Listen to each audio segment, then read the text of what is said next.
ازاي اخزن الجهاز بتاعي يا هدير؟ مع العلم انا لسه قدامي سنتين.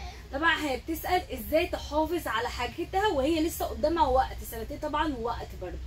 طب هتحافظي ازاي؟ هنيجي واحده واحده وهقولك على كل حاجه من الاول.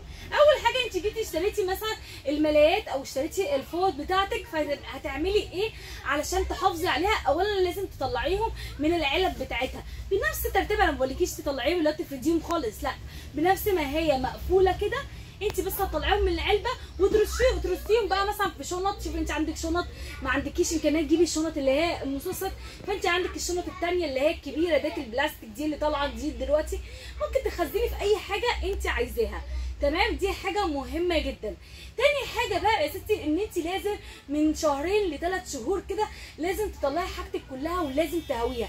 دي حاجه برده ضروري جدا ان انت تعمليها في حاجتك، لازم تهوي حاجتك علشان طبعا احنا بنبقى حاطينها في اماكن مقفوله تحت السراير فوق الدواليب، فطبعا بيبقى الاماكن دي كاتمه، فلازم تهويها لحاجتك عشان ما تشتش منك او يحصل لها اي حاجه. تمام كده تمام. طب يا هدير انا برضو احط ايه مع الحاجات ديت علشان تدي ريحه حلوه؟ ممكن تحطي صابون مقفول كده تحطيه معاها او تفتحيه وتحطيه معاها كده، هتعمل ريحه حلوه. طب ما فيش امكانيه دلوقتي بما ان الصابون غالي، فما فيش امكانيه يا هدير ان انا اجيب الصابون ده كله واحطه مع كل حاجه. انا ممكن اعمل ايه تاني؟ انا هقول لك على حاجه بسيطه جدا ممكن تعمليها. نفتالين، تجيبي نفتالين وحطي مع النفتالين حبه قرنفل. عارفين القرنفل؟